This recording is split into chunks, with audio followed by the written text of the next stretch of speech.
Hello dear students, आप सब लोग कैसे हैं। उम्मीद करते हैं कि आप लोग अच्छे होंगे और अपने पठन पाठन में लगे हुए होंगे। बहुत सारे बच्चों का ये कमेंट आ रहा है कि क्या टीजीटी पीजीटी एग्ज़ाम के पहले जो हमारा सिलेबस है वो ख़त्म हो जाएगा। तो आपको हम ये बता दें कि आपका जो बायोलॉजी का सिलेबस है वो बहुत ही ज़्यादा ब्रॉड है। अभी हमको यूट्यूब पर आए 2 मंथ हुए हैं, तो जिसमें मैंने आपको पूरा का पूरा इंडोक्राइनोलॉजी पढ़ाया हुआ है और अब हम लोग जो अगला टॉपिक पढ़ रहे हैं वो सेल बायोलॉजी है। तो हम आपसे ये वादा करते हैं कि मोस्ट ऑफ देम जितने भी टॉपिक्स होंगे, जहाँ से जो कॉमन टॉपिक्स हैं जूलॉजी और बॉटनी के, वो सारे के सारे हम आपको पढ़ाने का प्रयास करेंगे। जैसे जैसे ही सेल बायोलॉजी हमारा ख़त्म हो जाएगा, तुरंत ही हम लोग सेल डिवीजन और सेल साइकिल को पढ़ लेंगे। तुरंत ही हम लोग इसके बाद जेनेटिक्स को पढ़ लेंगे, क्योंकि हमने जहाँ तक हम प्रयास करते हैं कि आपका वीडियो जो रहे कम से कम 1 घंटे का रहे, या उससे थोड़ा बहुत कम भी रहेगा वो तो समय के अकॉर्डिंग रहेगा या टॉपिक के अकॉर्डिंग हम लोग बनाएंगे। लेकिन ज़्यादातर ये प्रयास करेंगे कि ज़्यादा से ज़्यादा कंटेंट आपको देने का प्रयास करेंगे। और जैसे ही जो अभी तक क्या था कि एक वीडियो आपको जो मिलता था वो क्या मिलता था, लाइव फॉर्म्स में मिलता था। एक वीडियो जो मिलता था आपको हैंड रिटन नोट्स में मिलता था। लेकिन अब उस सिस्टम को हटा दिया है मैंने, अब वो ऐसा आपको नहीं मिलेगा। तो अब आपको जितने भी मिलेंगे सारे लाइव मिलेंगे, और जब आपको लाइव मिलेंगे तो आपको कंटेंट ज़्यादा से ज़्यादा मिलेगा। और जैसे ही आपका सेल बायोलॉजी का ख़त्म हो जाएगा तो एक महा मैराथन ले लेंगे, जिसमें कि आपका सारा का सारा 1 मैराथन में ही वो 3-4 घंटे 5 घंटे का जो भी रहेगा उसमें सारा लेकर के आपको हैंड रिटन नोट्स में आपको पढ़ा देंगे। और आप उस हैंड रिटन नोट्स से अगर नोट्स बनाना चाहते हैं तो उससे भी बना सकते हैं, साथ साथ यहाँ से भी आप बना सकते हैं, क्योंकि मैं सारा जितना भी ये सारे सेंटेंस को मैं खुद भी इस पर लिखता हूँ। तो जेनेटिक्स जैसे ख़त्म हो जाएगा तो आप लोग क्या पढ़ना चाहते हैं उसको बताइए। तो प्रयास करेंगे बायोटेक्नोलॉजी पढ़ा देंगे या एवोल्यूशन पढ़ा देंगे, टैक्सोनॉमी पढ़ा देंगे एनिमल की, जो कॉमन सब्जेक्ट हैं, जो कॉमन टॉपिक्स हैं। और उसके साथ साथ हम जो भी आप लोग कहेंगे जिस पे ज़्यादा से ज़्यादा रहेगा हम आपको उसको पढ़ाने का प्रयास करेंगे। क्योंकि अब जो हमारा चैनल्स है बायोलॉजी विद डॉक्टर सलीम, इस पे हम सारा का सारा वीडियो आपको प्रोवाइड करने का प्रयास करेंगे। बस थोड़ा सा आप पेशेंस बना करके रखिए, ज़्यादा से ज़्यादा पेशेंस, थोड़ा सा पेशेंस बना के रखिए, और ज़्यादा से ज़्यादा हम आपको वीडियो प्रोवाइड करने का प्रयास करते हैं। इसीलिए देखिए, हम कोई भी दिन संडे को केवल छोड़ करके आपको वीडियो जो है वो पर डे मिलती है।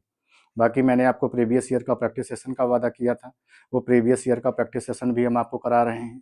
ठीक है, हर सैटरडे को और संडे को भी प्रयास करेंगे कि अगर टाइम मिल जाएगा तो सैटरडे संडे को 2 दिन आपको प्रैक्टिस सेशन करा देंगे। जितना भी टीजीटी और पीजीटी का जहाँ से भी मिला, आपने देखा भी टीजीटी 1999 से मैंने शुरू किया, सबसे जहाँ से शुरुआत ही हुई, जहाँ से हमको पीवाईक्यू मिला, पेपर मिला, वहाँ से मैंने सॉल्व कराया हुआ है। तो आप लोग धैर्य बना करके रखिए, हम आपको सारी चीज़ें जो हों वो कंप्लीट कराने का प्रयास करेंगे। तो हमारा जो टॉपिक चल रहा था वो क्या था, सेल बायोलॉजी चल रहा था, जिसमें हम लोग ऑलमोस्ट जो टॉपिक थे इसके पहले के इंट्रोडक्टरी पॉइंट को उसको सारा का सारा फिनिश कर चुके हैं। तो इंट्रोडक्टरी पॉइंट भी हम लोगों ने देख लिया, प्रोकार्योट सेल भी देख लिया, यूकार्योट सेल्स भी देख लिया है, साथ ही साथ हम लोगों ने सेल वॉल को भी देख लिया है। और दूसरी बात, हम लोगों ने सेल वॉल के साथ साथ प्लाज्मा मेम्ब्रेन को भी पूरा का पूरा स्टडी कर लिया है, जो कि हमारा प्रीवियस लेक्चर था। आज हम लोग उसके आगे चलेंगे और हम लोग पढ़ेंगे किसके बारे में, प्रोटोप्लाज्म के बारे में। क्योंकि अगर आपको याद हो तो मैंने सबसे पहले दूसरे या तीसरे लेक्चर्स में मैंने क्या किया था, एक आपको डायग्राम बनवाया था। डायग्राम का मतलब ये है कि एक मैंने आपको डायग्रामेटिक चार्ट बनवाया हुआ था, जिसमें मैंने सेल बता था, फिर सेल क्या होती है, डिफ्रेंशिएट होती है सेल वॉल प्लाज्मा मेम्ब्रेन में, दूसरा प्रोटोप्लाज्म था, और तीसरा क्या था, वैक्यूल्स था। फिर प्रोटोप्लाज्म जो हमारा डिफ्रेंशिएट था वो किस में डिफ्रेंशिएट था, साइटोप्लाज्म में एज वेल एज न्यूक्लियस में। तो जो साइटोप्लाज्म होता था वो मेटाबॉलिकली हमारे एक्टिव सबस्टांस होते थे, और मेटाबॉलिकली क्या होते थे, हमारे इनएक्टिव सबस्टांस होते थे। फिर हमारा क्या था, न्यूक्लियस था। तो आज हम लोग जो डिस्कस करेंगे वो प्रोटोप्लाज्म के बारे में डिस्कस करेंगे। दूसरा हम लोग डिस्कस कर लेंगे साइटोप्लाज्म और वेल एज वैक्यूल, जितना भी टॉपिक्स हो सकेगा उसको कवर करने का प्रयास करेंगे। तो आज का जो टॉपिक्स होगा आपका लेक्चर नंबर 7 का, वो क्या है, प्रोटोप्लाज्म है। तो यदि हम लोग प्रोटोप्लाज्म की बात करते हैं तो प्रोटोप्लाज्म टर्म को सबसे पहले देने का जो क्रेडिट है वो हमारे एक वैज्ञानिक है जिनका नाम है डुजार्डिन। डुजार्डिन ने सबसे पहले क्या किया था, प्रोटोप्लाज्म को उन्होंने क्या नाम दिया था, एक नाम था जिसको उन्होंने सार्कोप्लाज्म, अथवा दूसरे शब्दों में हम लोग उसको क्या नाम देते हैं, सारकोड। क्या बोलते हैं, सारकोड अथवा सार्कोप्लाज्म बोलते हैं, जिसको डुजार्डिन वैज्ञानिक ने 1835 में 1835 ईस्वी में क्या किया था, सबसे पहले उन्होंने उसका नामकरण किया। दूसरी बात यहाँ पर यह आती है कि एक वैज्ञानिक थे जिनका नाम था एजी पुरकिंजे। एजी पुरकिंजे ने क्या किया था 1937 में, किसी किसी बुक में 1939 भी मिलता है, तो 1937 में क्या किया था उन्होंने, उसको प्रोटोप्लाज्म बोला। जैसे आप याद करिए कि डुजार्डिन वैज्ञानिक थे, डुजार्डिन वैज्ञानिक ने क्या किया, उसको सार्कोड अथवा सार्कोप्लाज्म नाम दिया। और जो वैज्ञानिक हमारे थे जिनका नाम था ईजी पुरकिंजे, तो ईजे पुरकिंजे ने क्या किया था ना 1837 में उसका जो नामकरण किया था उसको उन्होंने क्या नाम दिया था, प्रोटोप्लाज्म नाम दिया।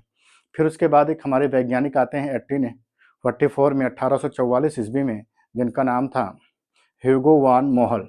तो ह्यूगो वान मोहल जो वैज्ञानिक थे उन्होंने उसका नाम उन्होंने बताया था कि उसके इम्पोर्टेंस एज वेल एज उसके सिग्निफिकेंस के बारे में, जो उसका इम्पोर्टेंस होता है साथ साथ उसका जो सिग्निफिकेंस होता है उसके बारे में क्या था, उन्होंने उसको बताने का प्रयास किया था। ऐसे कई सारे वैज्ञानिक हैं जिन्होंने जो हमारा प्रोटोप्लाज्म होता है उसको बताने का काम किया। तो हम लोग थोड़ा सा उसके हिस्ट्री पे ध्यान देते हैं।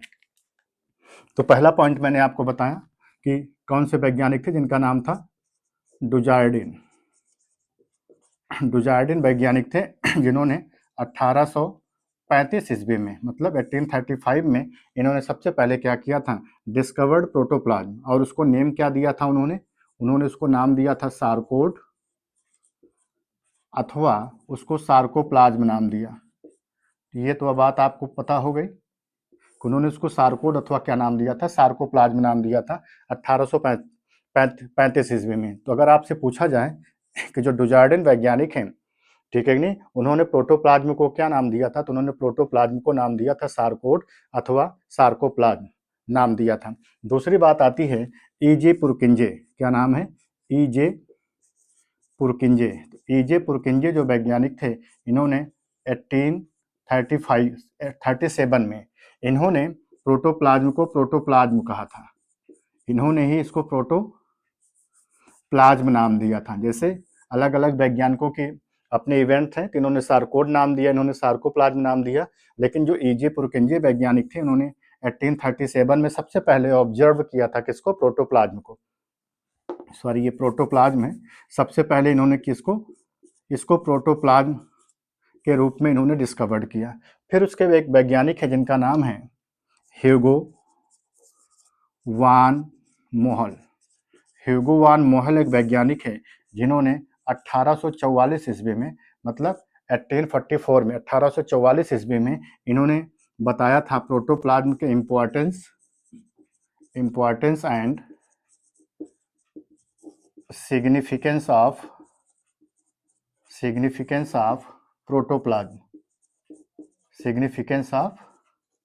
प्रोटोप्लाज्म, मतलब कि जो हमारा प्रोटोप्लाज्म होता है उसके इम्पोर्टेंस एज वेल एज उसके सिग्निफिकेंस के बारे में क्या किया था, उन्होंने बताया था। किसने बताया था, ह्यूगो वान मोहल वैज्ञानिक ने 1844 में क्या किया था, इसको बताने का काम किया। वहीं पर एक वैज्ञानिक है जिनका नाम है मैक्स स्क्यूर्च। मैक्स जो स्क्यूर्च वैज्ञानिक हैं, इन्होंने क्या किया था, इन्होंने 1861 में 1861 ईस्वी में इन्होंने क्या किया था, इन्होंने प्रोटोप्लाज्मिक थ्योरी को दिया।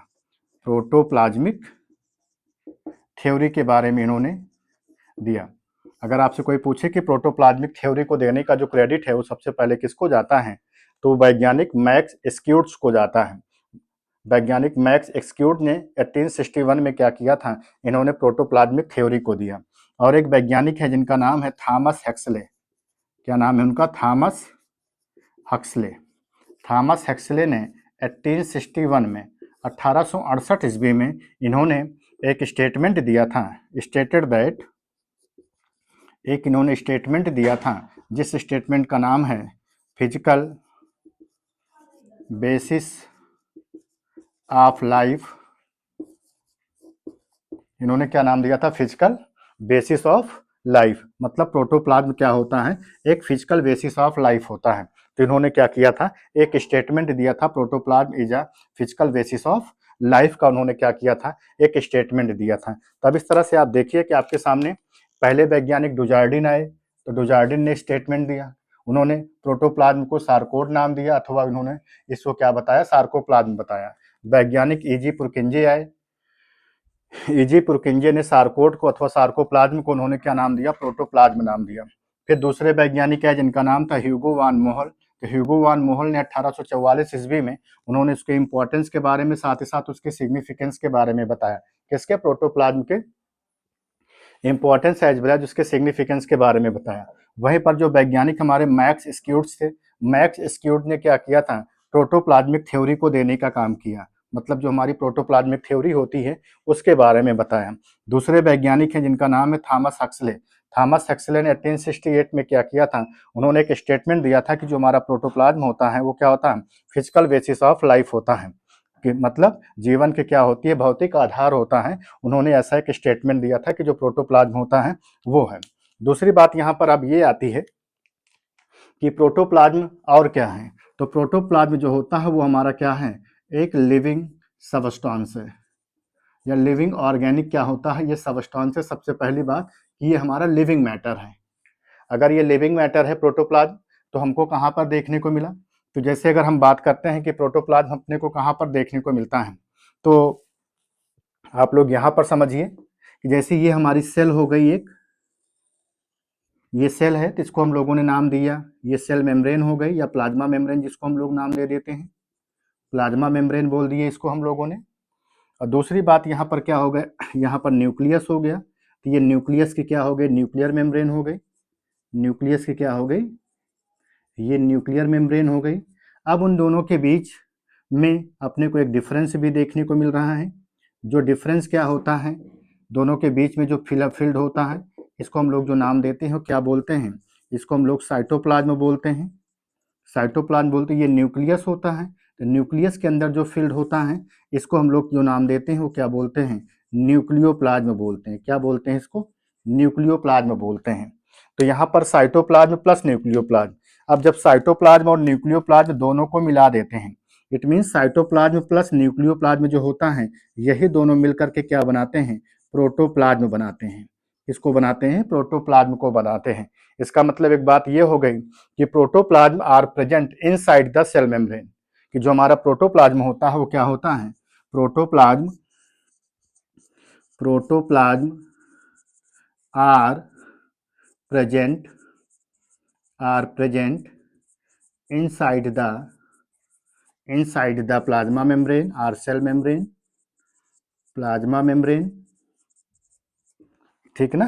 कि क्या होता है, प्रोटोप्लाज्म क्या होता है, protoplasm are present inside the plasma membrane, ये पहली बात हो गई। दूसरी बात ये हो गई कि all the vital activities are take place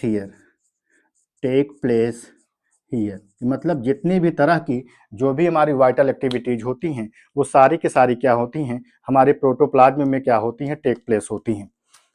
तो इस तरह से क्या हो गया, अब अपने से कोई भी पूछे प्रोटोप्लाज्म क्या है, तो प्रोटोप्लाज्म जो होता है इनसाइड सेल पाया जाता है, वो इनसाइड सेल मेम्ब्रेन होता है। तो ये सेल मेम्ब्रेन हो गई, तो उसके अंदर क्या होता है, ये इनसाइड सेल मेम्ब्रेन के अंदर क्या होता है, प्रोटोप्लाज्म हमारा पाया जाता है, जो कि साइटोप्लाज्म और न्यूक्लियोप्लाज्म दोनों के एसोसिएशन से मिलकर के बनता है। इसलिए cytoplasm plus nucleoplasm equal to जो होता है वो क्या होता है, हमारा प्रोटोप्लाज्म होता है। क्या होता है, प्रोटोप्लाज्म होता है।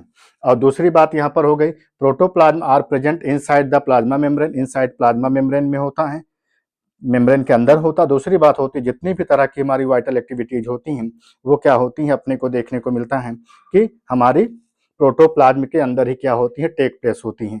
दूसरी बात हम लोग यहाँ पर बात करते हैं, एक स्टेटमेंट लिखा था, फिजिकल प्रोटोप्लाज्म क्या होता है, फिजिकल बेसिस ऑफ लाइफ है, जीवन का एक भौतिक आधार है। वहीं पर अगर हमसे कोई पूछे कि यूनिट ऑफ लाइफ क्या होती है, वहीं पर अगर अपने से कोई पूछे कि यूनिट ऑफ लाइफ क्या है,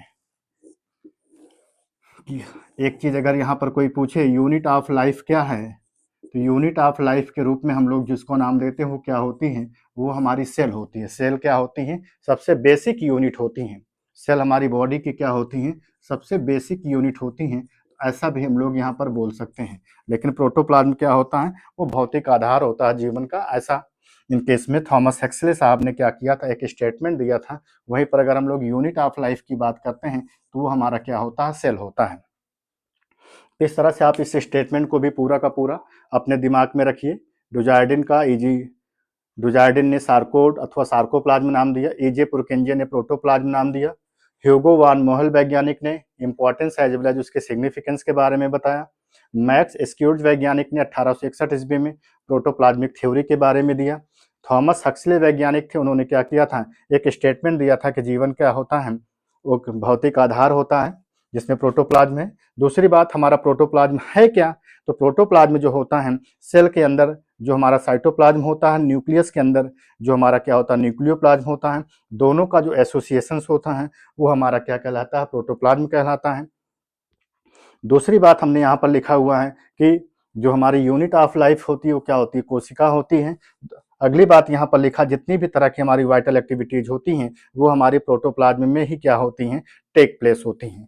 तो आप लोग इसका एक स्क्रीनशॉट ले लीजिए, पहला काम करिए, फिर उसके बाद हम लोग उसके केमिकल कंपोजिशंस की बात कर लेते हैं कि इसका क्या केमिकल कंपोजिशंस होता है। तो आप लोग आई थिंक इसका स्क्रीनशॉट ले लिए होंगे। अब हम लोग इसके कंपोजिशंस की बात कर लेते हैं कि इसका कंपोजिशंस क्या है। कि जो हमारा प्रोटोप्लाज्म होता है, अगर हम इसके कंपोजिशंस की बात करते हैं तो सबसे इसेंशियल मात्रा में जो उसमें प्रेजेंट होता है वो क्या होता है? वाटर होता है। सबसे इसेंशियल क्वांटिटी में जो अपने को देखने को मिलता है, यहाँ पर पाया जाता है, उसमें वाटर होता है। वाटर के बाद सेकंड नंबर पर अपने को देखने को मिलता है कि जो यहाँ पर प्रेजेंट होता है वो क्या होता है? वो प्रोटीन होती है, जो कि अपने को 10% के आसपास देखने को मिलती है। तो अगर हम इसके कंपोजिशंस की बात करें, इसमें इसका कंपोजिशंस क्या है, कंपोजिशन ऑफ प्रोटोप्लाज्म की बात करें कि प्रोटोप्लाज्म के क्या क्या कंपोजिशंस हैं, तो पहला जो कंपोजिशंस है उसमें क्या पाया जाता है? अपने को देखने को मिलता है, हमने आपको बताया वाटर इसमें सबसे ज़्यादा मात्रा में देखने को मिलेगा। लगभग इसमें वाटर जो देखने को मिलता है वो कितना होता है? 75 से लेकर के लगभग अपने को 85% तक देखने को मिलता है। लगभग कितना? 75 से लेकर के 85% तक क्या होता है? लगभग इसमें वाटर देखने को मिलता है। वहीं पर अगर हम प्रोटीन की बात करते हैं तो प्रोटीन जो होती है वो लगभग जो होती है वो अपने को 10% क्या होती है? प्रोटीन देखने को मिलती है। वहीं पर अगर हम लोग कार्बोहाइड्रेट की बात करते हैं कि जो इसमें कार्बोहाइड्रेट होता है, उस कार्बोहाइड्रेट की बात करते हैं तो लगभग जो होता है ये 2.2% क्या होता है? इसमें कार्बोहाइड्रेट पाया जाता है। वहीं पर अगर हम फैट की बात करते हैं तो फैट अथवा हम लोग इसी को लिपिड भी बोलते हैं, फैट अथवा लिपिड की बात करते हैं तो ये लगभग जो होता है 2% अपने को देखने को मिलता है कि इसमें लिपिड क्या होता पाया जाता है। अगर हम लोग इसी में मिनरल्स की बात करते हैं कि जो मिनरल्स होते हैं वो लगभग अपने को देखने को मिलता है 1% क्या होता है? इसमें मिनरल्स पाए जाते हैं। वहीं पर अगर हम डीएनए की बात करते हैं तो इसमें डीएनए भी जो होता है प्रेजेंट होता है, वो लगभग जो होता है 0.4% होता है।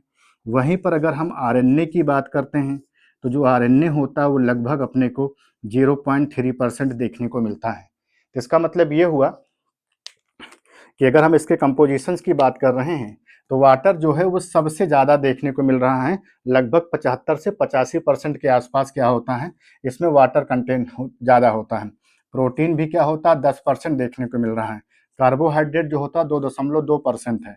फैट या लिपिड जो हमारा वो है 2% है। मिनरल की बात कर रहे हैं तो केवल 1% मिनरल है। डीएनए भी इसमें है 0.4% है। वहीं पर आरएनए की बात हो रही तो आरएनए भी जो हमारा कितना पाया जा रहा है वो 0.3% के रूप में क्या होता है? वो हमारा आरएनए प्रेजेंट है। इस तरह से क्या हो गया? वाटर भी हो गया, प्रोटीन भी हो गया, कार्बोहाइड्रेट भी हो गया, हमारा क्या हो गया? फैट या लिपिड हो गया, मिनरल्स हो गया, डीएनए हो गया, एज वेल एज क्या हो गया? हमारा आरएनए हो गया। तो ये सारी चीज़ें जो हो गई उसके कंपोजिशंस में क्या हो गई? अपने को देखने को मिल गई। ये क्या है जो मैंने उधर साइड में लिखा है? ये इसका कंपोजिशन है। किसका कंपोजिशन है? प्रोटोप्लाज्म का कंपोजिशन है। पूरा का पूरा कंपोजिशन हो गया। नेक्स्ट की अगर हम लोग बात करते हैं तो दूसरा, अगर हम लोग इसमें कुछ और भी इंपॉर्टेंट पॉइंट है कि सबसे ज़्यादा मैक्सिमम जो प्रोटोप्लाज्म होता है वो कहाँ पर देखने को मिलता है, और जो सबसे मिनिमम होता है वो कहाँ पर देखने को मिलता है। तो सबसे maximum protoplasm contain in water, क्योंकि जो सबसे मैक्सिमम होगा वो क्या करेगा? वाटर को क्योंकि वाटर क्वांटिटी सबसे ज़्यादा है तो वाटर को क्या करेगा? मैक्सिमम क्या करेगा? वो कंटेन करेगा। इसमें अपने को देखने को मिलता है कि जो हमारे हाइड्रोफाइट प्लांट्स होते हैं, जो भी हमारे हाइड्रोफाइट प्लांट्स होते हैं वो क्या करते हैं? सबसे मैक्सिमम क्या करते हैं? वाटर को क्या करते हैं? कंटेन करने का काम करते हैं। वहीं पर अगर हम लोग बात करते हैं जो हमारे सीड होते हैं तो सीड के केसेस में अपने को देखने को मिलता है कि लगभग क्या होता है? 10 से 15% क्या होता है? वो हमारा जो सीड होता है वो सबसे मिनिमम क्या होता है? प्रोटोप्लाज्म को कंटेन करने का काम करेगा। तो दो चीज़ें हो गई, एक सबसे मैक्सिमम हो गया, दूसरा क्या हो गया? सबसे मिनिमम हो गया। तो मैक्सिमम वाटर कंटेन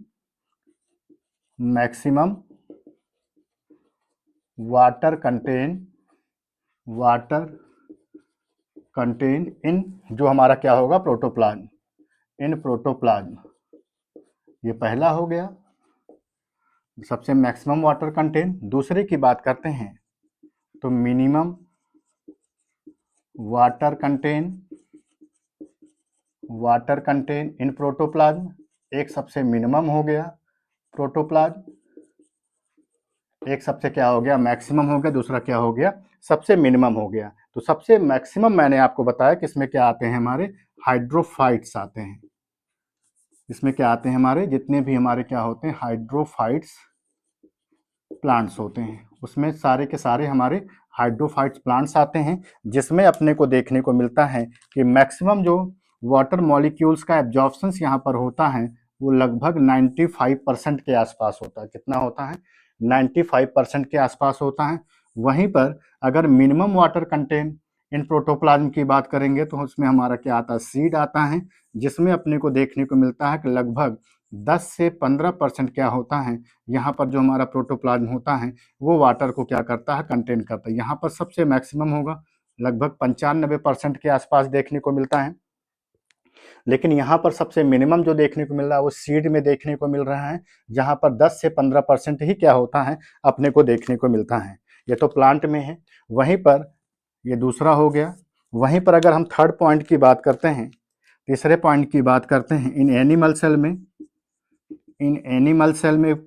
सेल्स की बात करें, एनिमल सेल्स में लगभग अपने को देखने को मिलता है कि 65% क्या होता है, वहाँ पर जो वाटर मॉलिक्यूल्स होता है वो क्या होता है, प्रेजेंट होता है।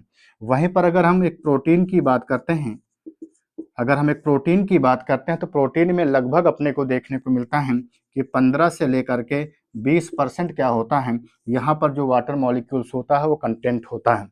वहीं पर अगर हम इसके पीएच की बात करते हैं कि जो इसका पीएच होता है, अगर हम उसकी बात करते हैं तो जो हमारा प्रोटोप्लाज्म होता है उसका जो पीएच होता है वो 6.5 से 7 क्या होता है, पीएच देखने को मिलता है।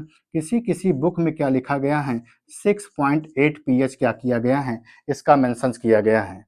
अब इसका जो पीएच होता है लगभग 6.5 से क्या होता है, 7 पीएच तक, या किसी किसी में क्या लिखा गया, 6.8 क्या किया गया है, इसके पीएच को मेंशन किया गया है। तो इस तरह से क्या हो गया, एक उसका कंपोजिशन हो गया। दूसरी बात यहाँ पर यह हो गई कि जो सबसे मैक्सिमम वाटर कंटेन करता है प्रोटोप्लाज्म, उसमें हमारा हाइड्रोफाइट्स प्लांट्स आते हैं जो कि लगभग 95% होते हैं। वहीं पर minimum water contain in protoplasm की बात करेंगे तो हमारा सीड होता है जो कि लगभग 10 से 15% कंटेन करता है। और जो हमारे एनिमल सेल्स होते हैं उसमें लगभग 65% देखने को मिलता है। जो प्रोटीन होता है उसमें लगभग 15 से 20% अपने को देखने को मिलता है।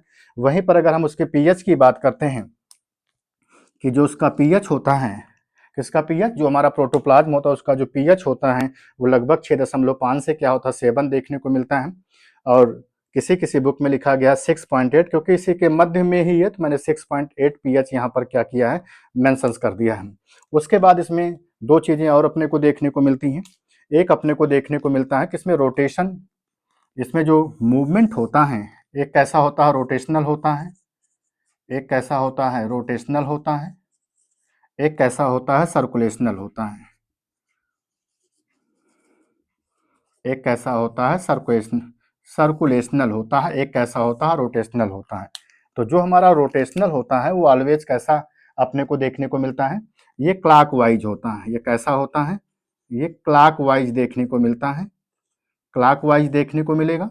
और कैसे देखने को मिलेगा, ऑलवेज यूनी डायरेक्शनल देखने को मिलेगा। कैसा देखने को मिलेगा, यूनी डायरेक्शनल देखने को मिलेगा।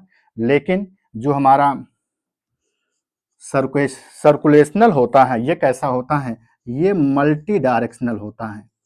ये कैसा होता है, ये मल्टी डायरेक्शनल देखने को मिलता है। कैसा देखने को मिलेगा, मल्टी डायरेक्शनल देखने को मिलेगा।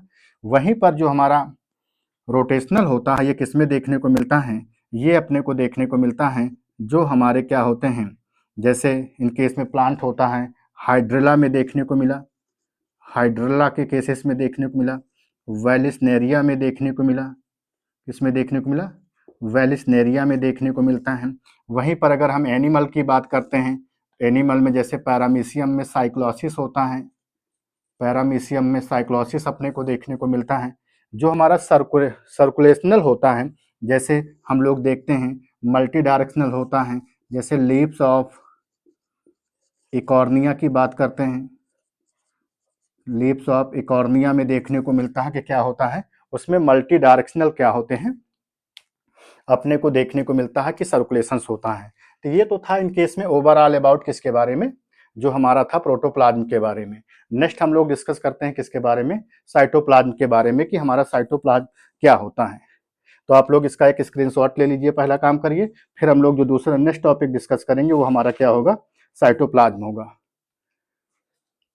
आई होप आप लोग इसका स्क्रीनशॉट ले लिए होंगे। अब हम लोग दूसरा टॉपिक, क्योंकि प्रोटोप्लाज्म में इतनी ही बातें हैं जो कि आपको इंपॉर्टेंट याद रखनी है। एक उसका पीएच याद रखना है, दूसरा डुजॉर्डिन ने क्या स्टेटमेंट दिया था, सॉरी डुजॉर्डिन ने सबसे पहले डिस्कवर किया था, उन्होंने सार्कोड या सार्कोप्लाज्म नाम दिया, फिर एजे पुरकिंजन उसको प्रोटोप्लाज्म नाम दिया। फिर उसके बाद अपने को याद रखना है कि मैक्स स्क्यूड ने क्या दिया था, प्रोटोप्लाज्मिक थ्योरी को दिया था। हक्सले वैज्ञानिक ने क्या किया था, उन्होंने physical basis of life in protoplasm के बारे में बताया था। फिर उसके बाद ह्यूगो वान मोहेल ने उसका इंपॉर्टेंस एंड सिग्निफिकेंस के बारे में बताया। इसका पीएच जो होता है 6.5 से लेकर के 7 तक होता है, अथवा 6.8 होता है, ये बात आपको याद रखनी है। उसके बाद इसका जो कंपोजिशंस है आपको ये याद रखना है कि वैक्यूल्स कितने इसमें होते हैं, प्रोटीन्स कितना परसेंट होता है, कार्बोहाइड्रेट कितना परसेंट होता है, फैट या लिपिड कितने परसेंट का होता है, मिनरल कितने परसेंट होता है, डीएनए और आरएनए का मेनली आपको वाटर कंटेंट याद रखना है। सबसे मैक्सिमम वाटर कंटेंट जो होता है वो हाइड्रोफाइट प्लांट्स का होता है, सबसे मिनिमम जो होता है सीड का होता है। एनिमल सेल्स में लगभग 65% होता है, प्रोटीन में लगभग 15 से 20%। पीएच इतना होता है, रोटेशनल में क्लॉकवाइज इसमें होता है, इसलिए यूनिडायरेक्शनल होता है। ये मल्टी डायरेक्शनल होता है जो कि लीव्स ऑफ इकॉर्निया में देखने को मिलता है, ये हाइड्रोला में एज वेल एज क्या होता है हमारा वेलिस्नेरिया में देखने को मिलता है। ये सारी चीजें अपने को थोड़ा बहुत अगर याद रहेंगी तो अपना काम चल जाएगा। तो ये तो था प्रोटोप्लाज्म के बारे में। अब हम लोग नेक्स्ट टॉपिक थोड़ा सा डिस्कस कर लेते हैं इसी में साइटोप्लाज्म के बारे में भी, कि साइटोप्लाज्म क्या होता है। अब प्रोटोप्लाज्म को हम लोगों ने देखा, अब उसमें देखा कि जो हमारा साइटोप्लाज्म था वो क्या था, difference between plasma membrane as well as, second point क्या था, न्यूक्लियर मेम्ब्रेन। तो प्रोटोप्लाज्म सॉरी हमारा nuclear membrane as well as जो हमारा सेल मेम्ब्रेन होता है, उसके बीच का जो लिक्विड मटेरियल्स होता है, जो सबस्टेंस होता है, वही क्या कहलाता है, हमारा साइटोप्लाज्म कहलाता है। तो हम लोग अब नेक्स्ट टॉपिक थोड़ा सा डिस्कस कर लेते हैं इसके बारे में, साइटोप्लाज्म के बारे में, कि हमारा साइटोप्लाज्म क्या होता है। अगला टॉपिक जो है आपका क्या है, वो साइटोप्लाज्म है। साइटोप्लाज्म,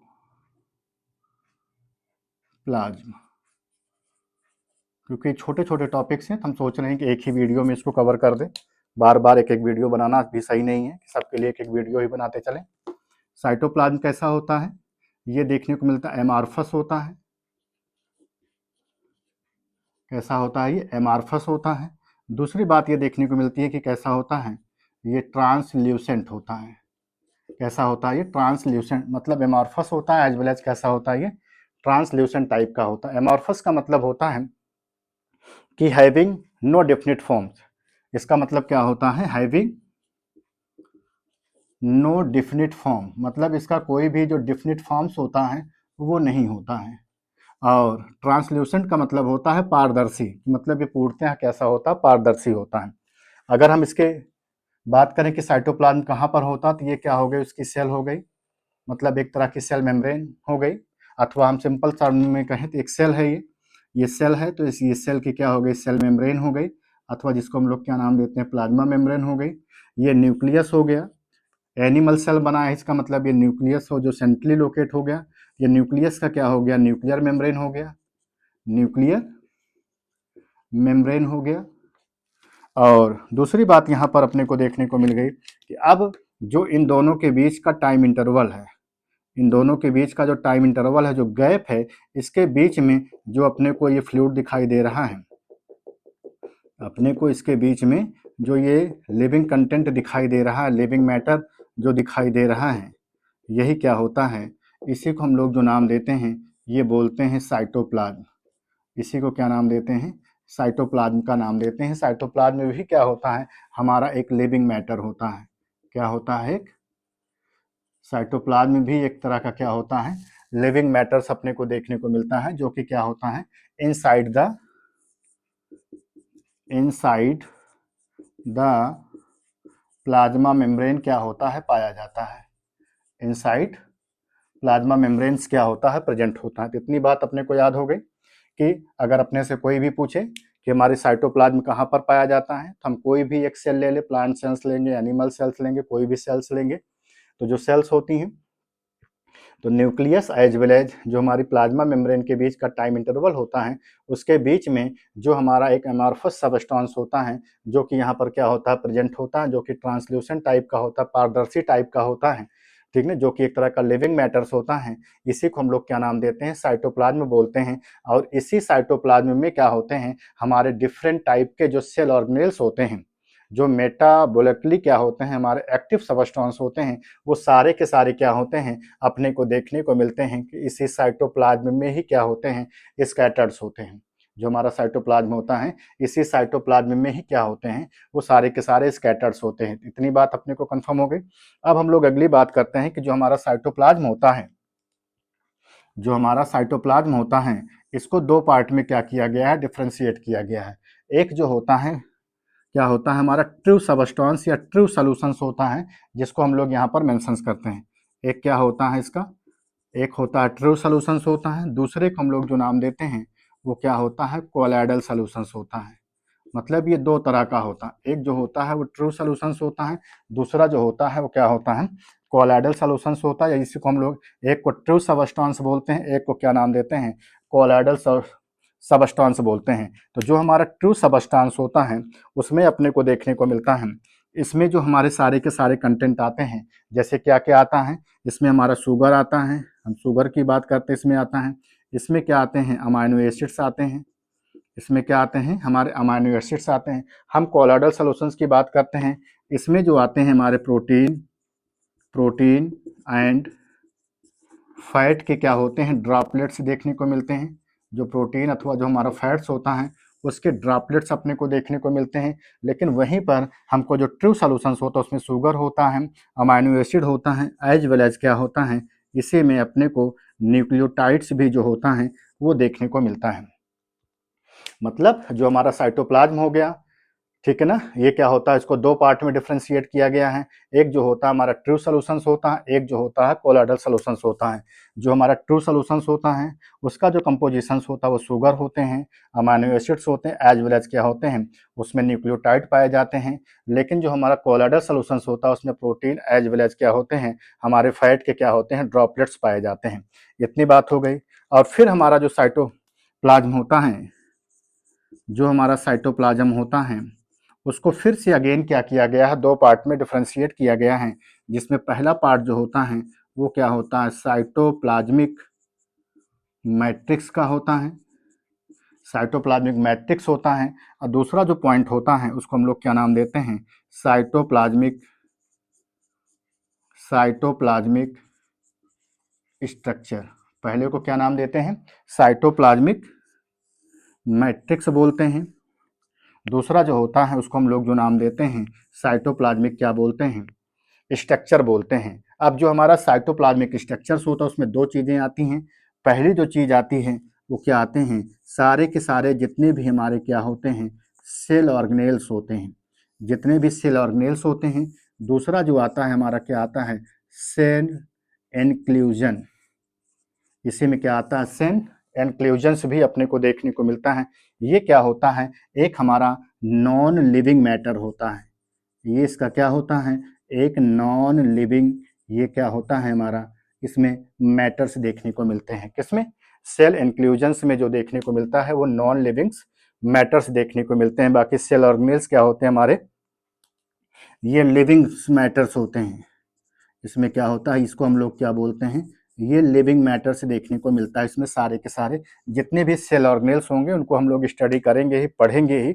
लेकिन जो हमारा सेल इंक्लूजन्स होते हैं उसमें क्या होते हैं, जैसे हम बात करते हैं ग्रैन्यूल्स की, जैसे ग्लाइकोजन ग्रैन्यूल्स हो गया, जो कि हमारे लीवर में एज वेल एज क्या होता है, मसल्स में अपने को देखने को मिलता है, फूड में देखने को मिलता है। जैसे फूड की बात करेंगे, हम स्टार्च ग्रेन की बात करेंगे, तो ये सारी चीज़ें क्या होती हैं, सारी की सारी हमारी नॉन लिविंग मैटर्स में, सेल इंक्लूजन्स में आएगा, तभी हम लोग उसके बारे में पढ़ेंगे।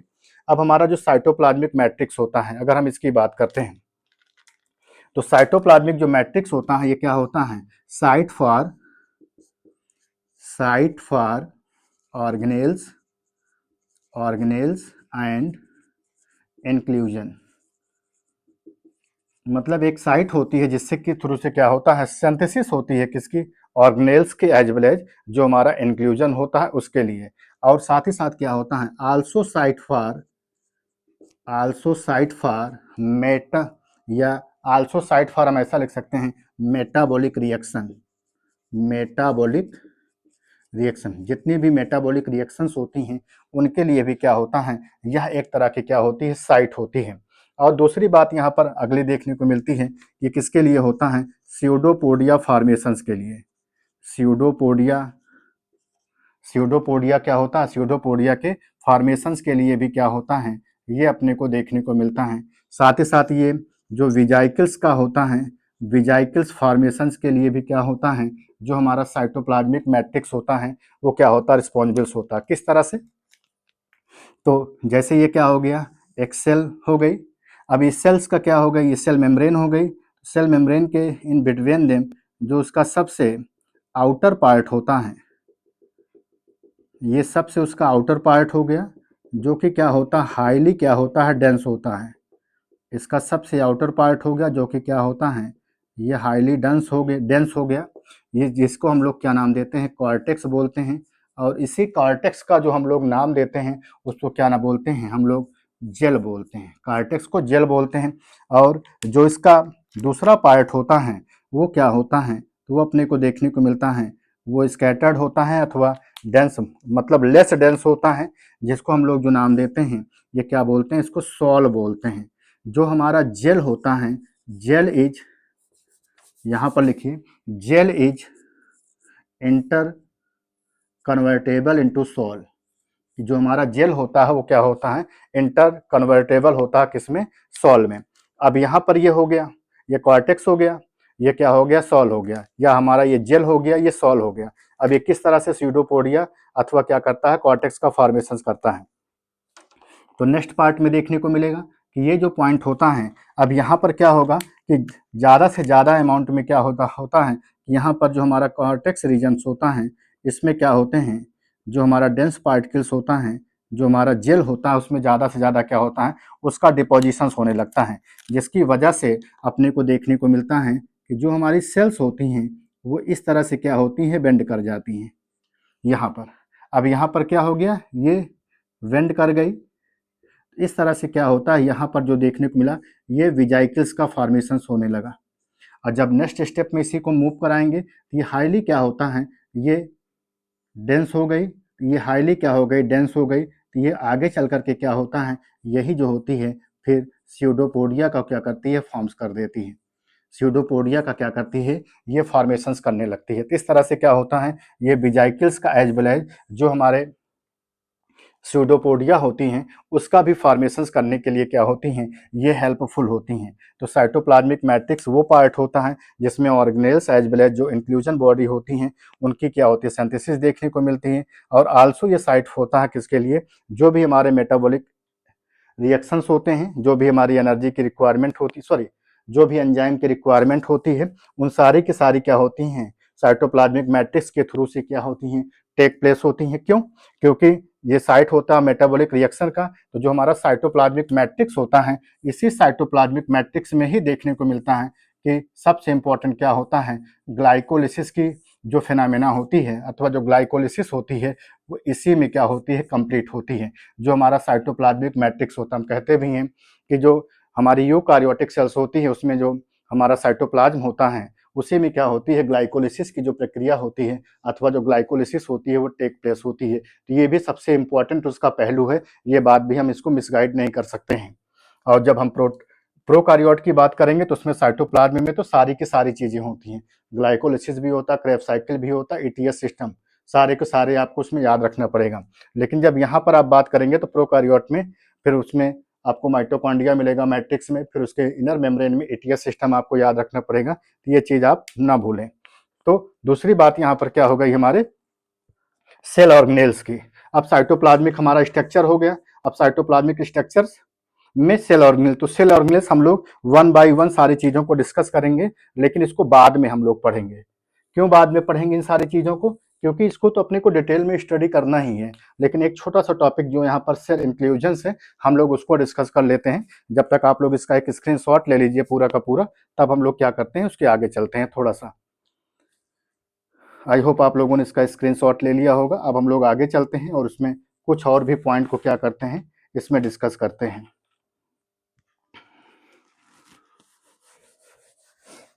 अब इतनी बात तो अपने को पता चल गई, क्योंकि मैंने बताया भी कि साइटोप्लाज्म एक तरह का लिविंग मैटर है, एमार्फस होता है। एमार्फस का मतलब इसमें कोई डेफिनिट फॉर्म्स नहीं होता, ट्रांसल्यूटेंट पारदर्शी होता, प्लाज्मा मेम्ब्रेन के इनसाइड क्या होता, प्रेजेंट होता है। ट्रू सॉल्यूशंस में शुगर, अमाइनो एसिड, न्यूक्लियोटाइड का मतलब कंपोजिशन देखने को मिलता है। कोलाइडल सॉल्यूशन में protein as well as fat के जो हमारे होते हैं ड्रॉपलेट्स पाए जाते हैं। और साथ ही साथ जो साइटोप्लाज्म होता है उसको अगेन डिफ्रेंशिएट किया गया दो पार्ट में। साइटोप्लाज्मिक मैट्रिक्स, जो हमारा साइटोप्लाज्म होता है उसी में ग्लाइकोलिसिस की प्रक्रिया होती है, देखने को मिलती है। लेकिन जो हमारा साइटोप्लाज्मिक स्ट्रक्चर्स होता है उसमें सारे के सारे cell organelles as well as cell inclusions क्या होता है देखने को मिलता है, जो कि हमारा क्या होता है एक तरह का नॉन लिविंग सबस्टांस होता है। इसमें सारे के सारे हमारे नॉन लिविंग सबस्टांस क्या होते हैं, इंक्लूड होते हैं। सेल ऑर्गेनेल्स में सारे के सारे लिविंग कंपोनेंट्स होते हैं। और जो हमारा साइटोप्लाज्मिक मैट्रिक्स होता है उसमें pseudopodia formation as well as क्या होता है विजाइकल्स का फॉर्मेशन भी अपने को देखने को मिलता है। तो ये सबसे इंपॉर्टेंट पहलू है, इसको आप लोग थोड़ा करके जानते रहिए, क्योंकि एग्जामिनर जो होता है वो कहीं से भी क्वेश्चंस बना सकता है, तो हम इसको कभी भी भूलें ना। थोड़ा थोड़ा करके भी अगर अपने को याद रहेगा, थोड़ी स्टेटमेंट याद रहेंगे प्रोटोप्लाज्म का, और साथ ही साथ साइटोप्लाज्म के बारे में थोड़ा बहुत पता रहेगा, तो अपने को सारी चीज़ें पढ़ने में भी थोड़ा सा आसानी होगी। क्योंकि मैंने आपको एक चार्ट बनवाया था, डायग्राम नहीं, जिसको हम लोग फ्लो चार्ट बोलते हैं, उसको आप लोग याद रखिए। जैसे मैंने आपको बताया था सेल को तीन भाग में बांटा गया। पहला था प्लाज्मा मेम्ब्रेन सेल वॉल, दूसरा था प्रोटोप्लाज्म, फिर तीसरा था वैक्यूल्स के बारे में था। तो उसको आप लोग ना भूलिए, उसको याद रखिए आप लोग, क्योंकि हम उसी चार्ट से ही क्या करेंगे, पूरी की पूरी आपकी जो सेल बायोलॉजी होगी उसको क्या करेंगे, हम आपको खत्म कर देंगे। अब दूसरा जो होता है हमारा क्या होता है, साइटोप्लाज्मिक इंक्लूजन। साइटोप्लाज्मिक इंक्लूजन, तो जो हमारा साइटोप्लाज्मिक इंक्लूजन्स होता है इसमें सारे के सारे क्या होते हैं, it include all non living substance. इसमें क्या होते हैं, सारे के सारे जितने भी हमारे क्या होते हैं नॉन लिविंग सबस्टेंसेस होते हैं, सारे के सारे इसमें आते हैं। अब नॉन लिविंग सबस्टेंस की बात करेंगे तो सबसे पहला हम लोग फूड की बात कर लेते हैं। सबसे पहला पॉइंट हम लोग फूड की बात करेंगे, तो फूड में जैसे हमारा क्या हो गया, स्टार्च ग्रेन हो गया। सबसे पहला जैसे हम लोग बात करेंगे किसकी, स्टार्च ग्रेन की। तो स्टार्च ग्रेन की अगर हम लोग बात कर लेंगे तो स्टार्च ग्रेन हमारा क्या होता है, जैसे पोटैटो में, राइस में अपने को देखने को मिलता है, पोटैटो में देखने को मिल गया, राइस में देखने को मिल गया, किसमें क्या होता है, स्टार्च पाया जाता है। वहीं पर अगर हम दूसरी बात करते हैं ग्लाइकोजन ग्रैन्यूल्स की बात करें, तो ग्लाइकोजन जो ग्रैन्यूल्स हमारा होता है वो कहाँ पर पाया जाता है, वो अपने को देखने को मिल गया। जैसे लीवर में क्या होता है, ग्लाइकोजन का स्टोरेज होता है। हमारी मसल्स में क्या होता है, अपने को ग्लाइकोजन का स्टोरेज देखने को मिलता है। हम तीसरा बात कर लेते हैं, प्रोटीन की बात कर लें। हम लोग किसकी बात कर लें, प्रोटीन की बात कर लेते हैं। तो प्रोटीन भी अपने को देखने को मिलता है कि कहाँ पर होता है, जो हमारे एल्यूरॉन प्रोटीन्स होती हैं, एल्यूरान प्रोटीन्स जो अपने को देखने को मिलती है, पाई जाती है, जो कि किस में पाई जाती है, मेज में। जो मक्का होता है उस मक्के में क्या होता है, अपने को देखने को मिलता है कि एल्यूरॉन प्रोटीन्स क्या होती है, पाई जाती है। वहीं पर कुछ क्या होते हैं, ऑयल ड्रॉपलेट्स देखने को मिलते हैं, ऑयल्स ड्रॉपलेट्स देखने को मिलते हैं, जो कि क्या होती है, हमारी एडिपोसाइट में देखने को मिलता है। इसमें एडिपोसाइट, जहाँ पर ज़्यादा से ज़्यादा क्या होता है, फैट का डिपोजिशंस होता है। जैसे कैस्टर में देखने को मिल गया, कैस्टर में जैसे अपने को कैस्टर सीड लिख सकते हैं, कैस्टर सीड में देखने को मिल गया। जैसे ग्राउंड नट की बात करते हैं, ग्राउंड नट की बात करते हैं तो इन सब में क्या होता है, ऑयल के क्या होते हैं, ड्रॉपलेट्स देखने को मिलते हैं। तो इस तरह से अपने कुछ पॉइंट हो गए। स्टार्च ग्रेन हो गया, जिसमें पोटैटो, राइस में क्या होता है, स्टार्च का ग्रैनुल्स जो होता है प्रेजेंट होता है। ग्लाइकोजन ग्रैनुल्स जो होता है लीवर में, मसल्स में अपने को देखने को मिलता है। प्रोटीन जो होती है, एल्यूरान प्रोटीन जो होती है मक्के में देखने को मिलती है।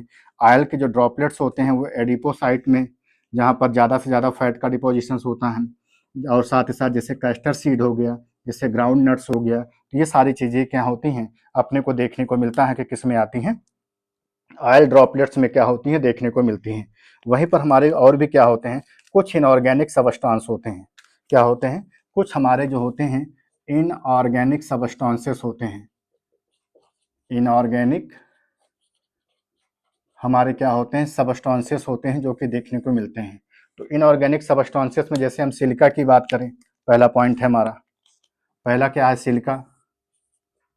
अगर हम सिलिका की बात करते हैं, जो सिलिका होता है वो अपने को कहाँ से ज़्यादा देखने को मिलता है। जैसे हम ग्रास की बात करें तो ग्रास में क्या होता है, अपने को सिलिका का फॉर्मेशन देखने को मिलता है। वहीं पर अगर हम कैल्शियम कार्बोनेट की बात करें, दूसरा किसकी बात करें, CO3 की, अथवा जिसको हम लोग और क्या नाम देते हैं, सिस्टोलिथ बोलते हैं। इसी को क्या बोलते हैं, सिस्टोलिथ बोलते हैं। ये कहाँ पर देखने को मिलता है, तो ये अपने को जैसे एपिडर्मल जो सेल्स होती हैं उसमें देखने को मिलता है। एपिडर्मल सेल ऑफ मोनार्डिना में अपने को देखने को मिल गया। ये चीज़ जो होती है देखने को मिलता है।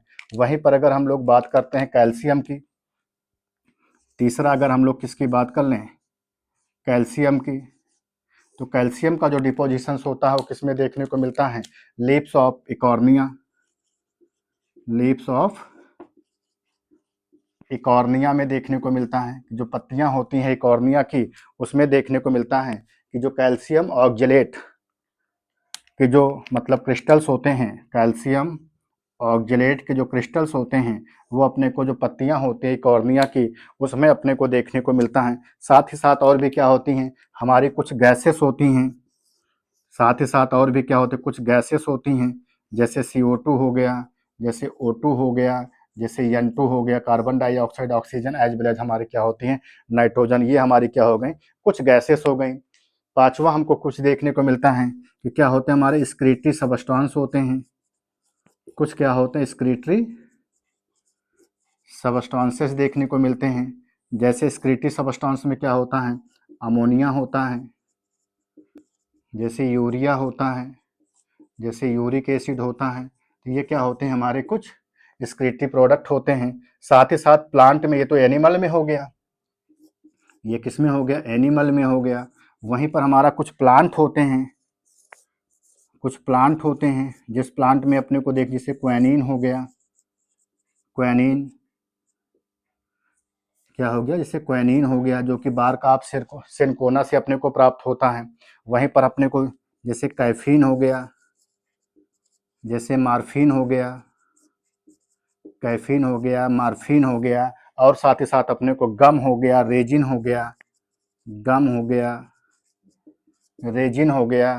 तो ये सारी चीज़ें जो होती हैं अपने को कहाँ पर देखने को मिलती हैं, प्लांट से देखने को मिलती हैं। तो ये साइटोप्लाज्मिक जो इंक्लूजन्स होता है वो हमारा क्या है, एक तरह का नॉन लिविंग सबस्टांस है। और उस नॉन लिविंग सबस्टांस में हमारा क्या आता है, जैसे फूड आ गया, फूड के बाद हमारा क्या आ गया, इनऑर्गेनिक सबस्टांस आ गया। इसमें सिलिका है, कैल्शियम कार्बोनेट है, कैल्शियम ऑक्जेलेट है, गैसेस है, एक्सक्रीटरी सबस्टांस है, और हमारा क्या है, प्लांट है। तो साइटोप्लाज्मिक में मैंने क्या बताया, ये एक तरह का नॉन लिविंग सबस्टांस होता है। फूड में स्टार्च ग्रेन, मतलब स्टार्च ग्रेन को कंटेन करने वाले जो हमारे इंडिविजुअल्स हैं, पोटैटो है और राइस है। दूसरा ग्लाइकोजन ग्रैन्यूल्स है। ये सारे क्या होते हैं, हमारे साइटोप्लाज्मिक इंक्लूजन्स आते हैं जो कि हमारी सेल्स में क्या होते हैं, प्रेजेंट होते हैं। तो ये ग्लाइकोजन ग्रैन्यूल्स हो गया, लीवर में, मसल्स में देखने को मिला। प्रोटीन देखने को मिला, एल्यूरान प्रोटीन जो कि मेज में देखने को मिल गया। ऑयल ड्रॉपलेट्स होते हैं एडिपोसाइट में, कैस्टर सीड में, ग्राउंड नट में पाया गया। और वहीं पर इनऑर्गेनिक सबस्टांस की बात, सिलिका जिसे ग्रासेस में देखने को मिला, कैल्शियम कार्बोनेट जिसको सिस्टोलिथ भी बोलते हैं, एपिडर्मल सेल्स ऑफ मोनार्डिना में देखने को मिला। कैल्शियम ऑक्जेलेट जो होता है लीव्स ऑफ इकॉर्निया में देखने को मिलता है।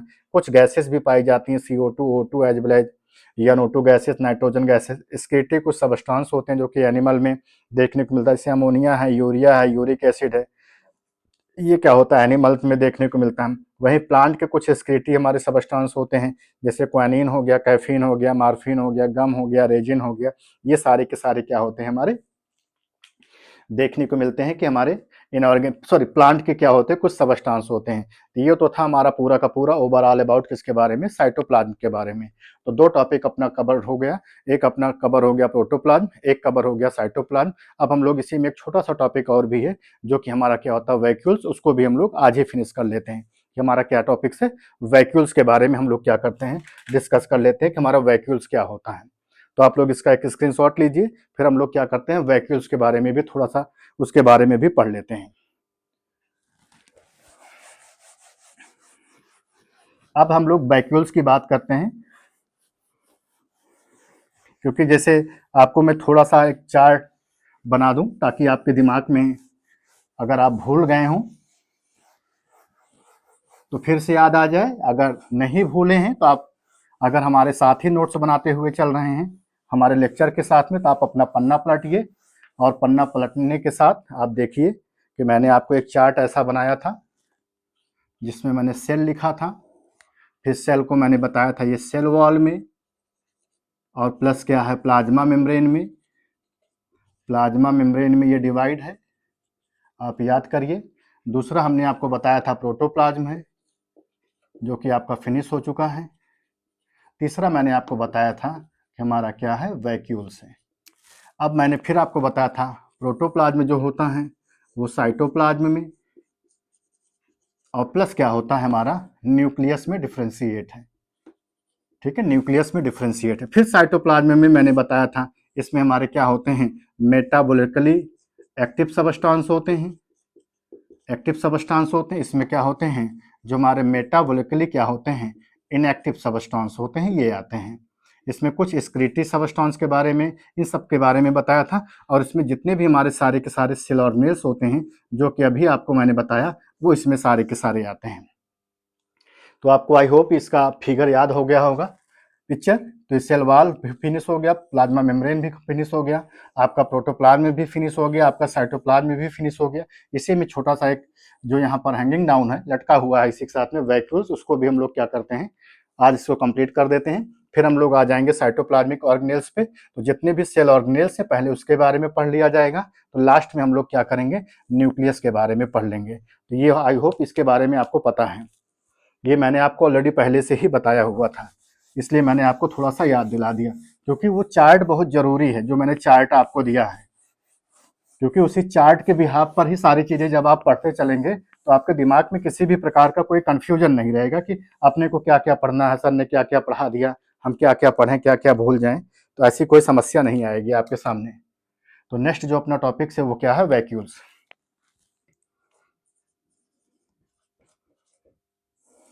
वैक्यूल्स जो टर्म है वो कम आउट फ्रॉम कहाँ से आया हुआ है, कम आउट फ्रॉम कहाँ से आया है, तो उसको हम लोग जो नाम देते हैं वो बोलते हैं वैकस। क्या बोलते हैं उसको, वैकस बोलते हैं। और वैकस का जो मतलब होता है वो होता है, इसका मतलब एम्पटी। क्या मतलब होता है उसका, मतलब एम्पटी होता है। तो पहले आप थोड़ा सा वैक्यूल्स के बारे में समझिए कि भाई प्लांट में भी वैक्यूल्स पाया जाता है, लेकिन सेंट्रली क्या होता है जो प्लांट होता है उसमें केवल सिंगल ही जो होता है वैक्यूल्स देखने को मिलता है।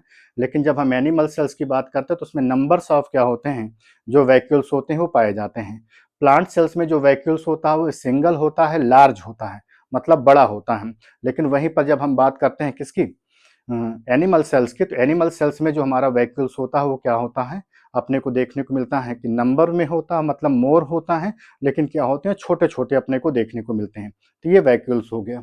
और जो हमारा वैक्यूल्स है वो कम आउट फ्रॉम किससे है, उसको हम लोग वैकस बोलते हैं। और वैकस का जो मतलब होता है वो क्या होता है एम्पटी होता है। अब इसको थोड़ा सा समझिए, जैसे ये हमने बना दिया एक प्लांट सेल्स के बारे में, ये हमारी क्या हो गई एक प्लांट सेल हो गई, सॉरी प्लांट सेल बोल रहे हैं, एक हमारी एनिमल सेल्स हो गई।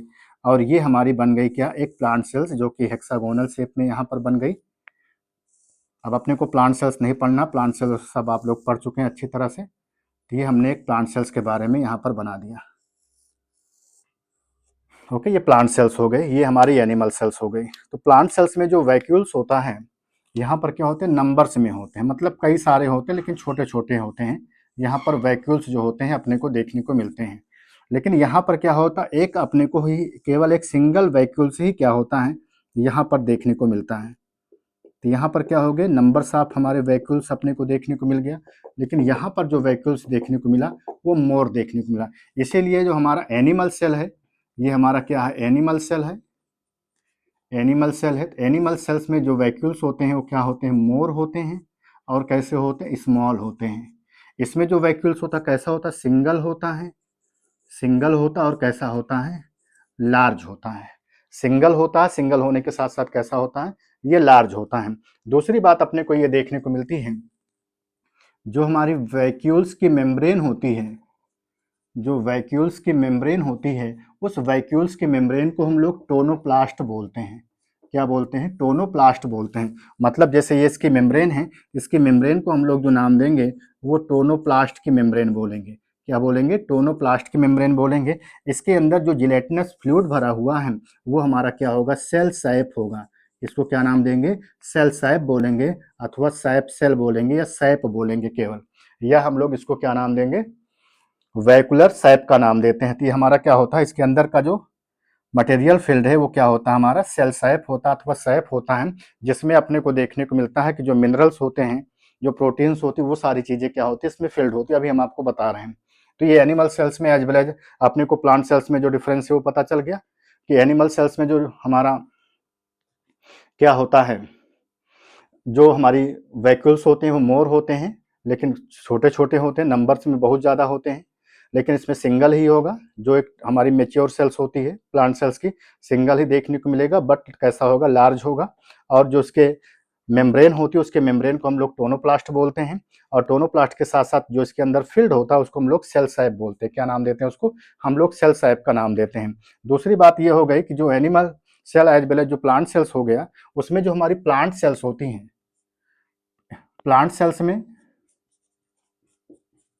प्लांट सेल्स में लार्ज वैक्यूल और कैसा होता है, only one except meristematic tissue. मतलब जो हमारी मेरिस्टेमेटिक टिश्यू होती है, प्लांट सेल्स की जो मेरिस्टेमेटिक टिश्यू होती हैं, उसमें जो वैक्यूल्स होता है वो एब्सेंट होता है। ये बात अपने को याद रखनी है। ओके, कि जैसे वैक्यूल्स होता है, उस वैक्यूल्स में अपने को देखने को मिला कि पाई गई प्लांट सेल्स में, मतलब वहां पर लार्ज वैक्यूल्स है, ओनली वन है केवल देखने को मिला। लेकिन एक्सेप्ट क्या होता है, मेरिस्टेमेटिक टिश्यू को छोड़ करके, क्योंकि मेरिस्टेमेटिक टिश्यू में किसी भी प्रकार की कोई भी जो वैक्यूल्स होती है वो अपने को देखने को नहीं मिलती है। दूसरी बात मैंने आपको बताया, यहाँ पर एनिमल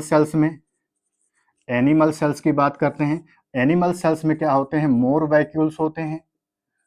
क्या होते हैं, मोर वैक्यूल्स होते हैं। और साथ साथ कैसे होते हैं, स्मॉल होते हैं। मतलब नंबर्स में भी क्या होते हैं, ज़्यादा होते हैं, लेकिन क्या होते हैं, छोटे छोटे देखने को मिलते हैं। वहीं पर अपने को देखने को मिलता है, एक्सेप्ट बैक्टीरिया को छोड़ दिया जाए, बैक्टीरिया में किसी भी प्रकार का कोई वैक्यूल्स नहीं पाया जाता। वहीं पर दूसरी हम लोग जो बात करते हैं, जिसको हम लोग क्या बोलते हैं, माइकोप्लाज्मा। तो बैक्टीरिया और माइकोप्लाज्मा, जिसको हम लोग joker of the microbial world का नाम देते हैं, माइकोप्लाज्मा को ही हम लोग और क्या बोलते हैं, इसी को पीपीएलओ बोलते हैं। इसमें किसी भी प्रकार का कोई भी जो वैक्यूल्स होता है वो अपने को देखने को मिलता है कि नहीं पाया जाता है। और दूसरी बात ये देखने को मिलती है कि जो इसका सेल सैप होता है, इसके सेल सैप में देखने को मिलता है कि शुगर फील्ड होता है। इसके में देखने को मिलता है अमाइनो एसिड फील्ड होता है। और अमाइनो एसिड के साथ साथ अपने को देखने को मिलता है प्रोटीन फील्ड होता है। साथ ही साथ देखने को मिलता है इसमें मिनरल्स होते हैं।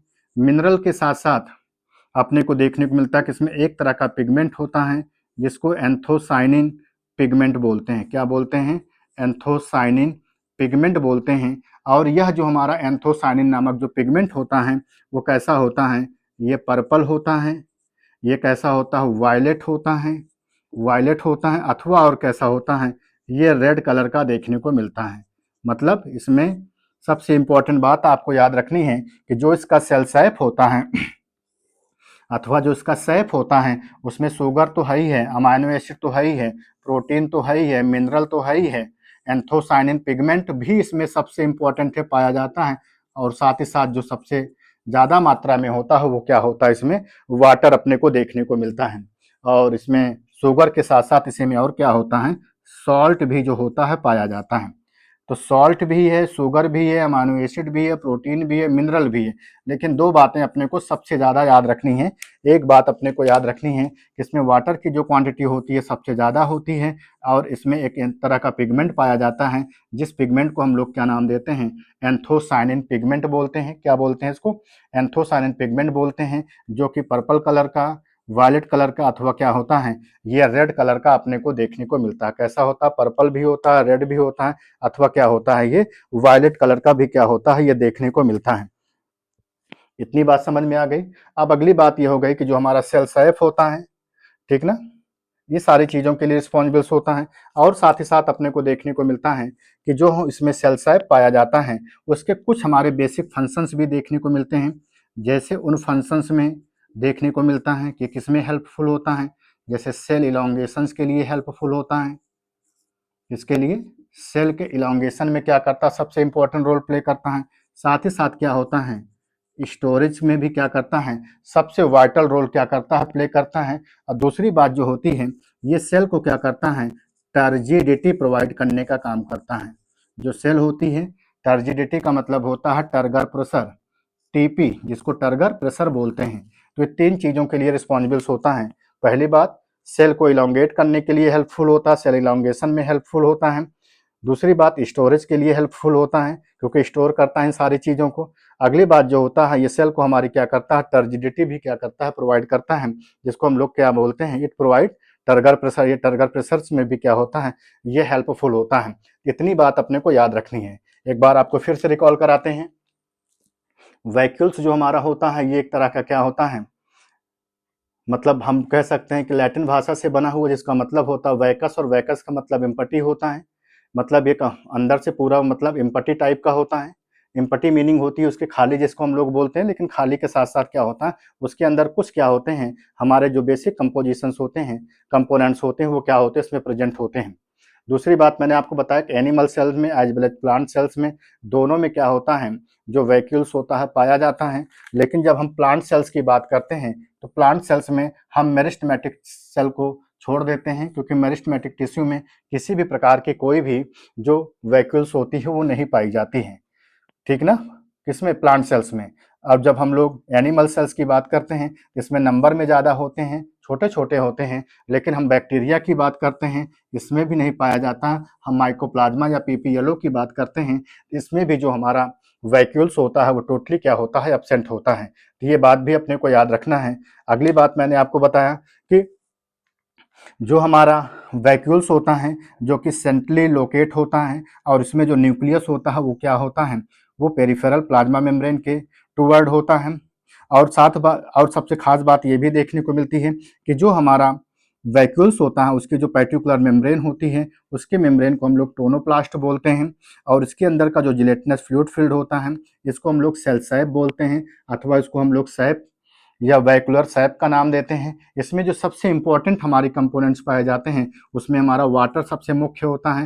एंथोसाइनिन नामक जो पिगमेंट होता है, ये भी क्या होता है, सबसे इंपॉर्टेंट रोल प्ले करता है, जिसमें अपने को देखने को मिलता है कि जो हमारा एंथोसाइनिन पिगमेंट होता है, या पर्पल का, वायलेट का, रेड कलर का देखने को मिलता है। इतनी बातें जो हो गई अपने को देखने को मिल गई। अब हम लोग उसके आगे डिस्कस करते हैं टाइप्स ऑफ वैक्यूल्स की। हम लोग टाइप्स ऑफ वैक्यूल्स की बात करते हैं। अगला जो इसमें पॉइंट होगा वो क्या होगा हमारा, टाइप्स ऑफ वैक्यूल्स। तो जो टाइप्स ऑफ वैक्यूल्स है उसमें सबसे पहला जो पॉइंट है हमारा क्या है, फूड वैक्यूल्स। अब जैसे फूड वैक्यूल्स अपने को प्रोटोजोन्स में भी देखने को मिलता है, पोरिफर्स में भी देखने को मिलता है कि फूड वैक्यूल्स क्या होते हैं, पाए जाते हैं। अब इसमें सबसे इंपॉर्टेंट बात है कि जो फूड वैक्यूल्स होते हैं, जो कि ऐसे इंडिविजुअल जो कि सॉलिड फूड को क्या करते हैं, इनटेक करते हैं, उनको हम लोग जो नाम देते हैं वो फैगोसोम बोलते हैं। क्या बोलते हैं उनको, फैगोसोम का नाम देते हैं। वहीं पर ऐसे इंडिविजुअल्स जो कि क्या करते हैं, लिक्विड फूड को क्या करते हैं, इनटेक करते हैं, उनको हम लोग जो नाम देते हैं वो पीनोसोम का नाम देते हैं। क्या बोलते हैं उनको? पीनोसोम बोलते हैं। तो फाइगोसोम्स हो गया, जिसको हम लोग सॉलिड फूड बोलते हैं, जो सॉलिड फूड को इनटेक करते हैं उसको फाइगोसोम्स बोलते हैं। जो लिक्विड फूड को इनटेक करते हैं उसको हम लोग क्या नाम देते हैं? पीनोसोम्स का नाम देते हैं। तो फूड वैक्यूल्स पहला हो गया। दूसरे की बात करते हैं, तो दूसरा जो होता है वो क्या होता है? Gas vacuoles. दूसरा क्या होता है? गैस वैक्यूल्स है। तो गैस वैक्यूल्स क्या करता है? Provide buoyancy, buoyancy of the cell. ये सेल को क्या करती है? बायोंसी प्रोवाइड करती है। बायोंसी का मतलब होता है मतलब जंपिंग टाइप का, ऐसा कुछ। तो बायोंसी क्या करती है? उसको प्रोवाइड करने का काम करती है। तीसरा जो होता है वो क्या होता है? Contractile vacuole. क्या होता है? Contractile vacuole. तो कंट्रेक्टाइल वैक्यूल्स की अगर हम लोग बात करते हैं तो कंट्रेक्टाइल वैक्यूल को होता है हमारे बेसिकली जो हमारे फ्रेश वाटर मतलब प्रोटोजोन्स होते हैं, उन फ्रेश वाटर प्रोटोजोन्स में क्या होता है? अपने को देखने को मिलता है। जो हमारे क्या होते हैं? फ्रेश वाटर प्रोटोजोन्स होते हैं, उन फ्रेश वाटर प्रोटोजोन्स में अपने को देखने को मिलता है, जो कि मेनली रिस्पॉन्सिबल्स होते हैं किसके लिए? Osmo regulation, osmo regulation plus एक्सक्रीशंस के लिए। ये बात अपने को यहाँ पर याद रखनी है, जिसमें सिस्टोल होता है, डायस्टोल होता है। जो सिस्टोल होता है वो किसमें होता है?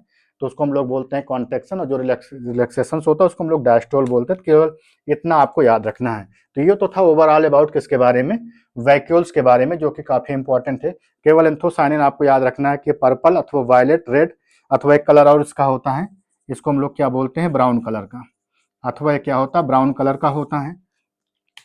अगर एंथोसायनिन की अगर हम लोग बात कर लें यहीं पर कि एंथोसायनिन जो होता है उसके क्या और भी फंक्शंस होते हैं, एंथोसायनिन में देखने को मिलता है कि जो हमारा एंथोसायनिन होता है ये वाटर में प्लस अल्कोहल में सॉल्युबल होता है। अल्कोहल में क्या होता है? ये सॉल्युबल देखने को मिलता है। तो ये बात अपने को याद रखना है कि एंथोसायनिन जो होता है वाटर में प्लस क्या होता है? जो हमारा अल्कोहल होता है उसमें अपने को सॉल्युबल देखने को मिलता है। और अपने को देखने को मिलता है जो हमारा एंथोसायनिन होता है उसका एक फंक्शन और होता है, और वो ये होता है, ये क्या होता है? इंसेक्ट, मतलब जो हमारे इंसेक्ट होते हैं उनके क्या होता है? अट्रैक्शंस के लिए होता है। जो इंसेक्ट होते हैं उसको अट्रैक्ट करने का काम करता है, किसके लिए?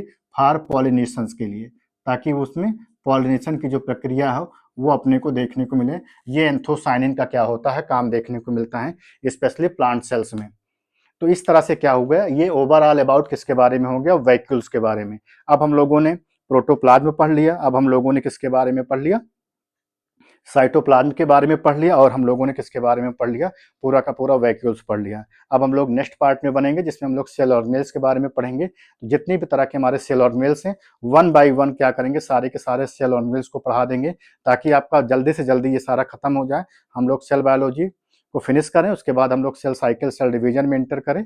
तो आप लोग इसको पढ़िए। अगर आपको हमारा सेशन अच्छा लगता है तो आप इसको ज़्यादा से ज़्यादा शेयर करिए, ताकि हमारे जो भी और भी बायोलॉजी एस्पिरेंट्स हैं उनको भी इसका लाभ मिले। तो आज के सेशन में इतना ही। धन्यवाद। जय हिंद।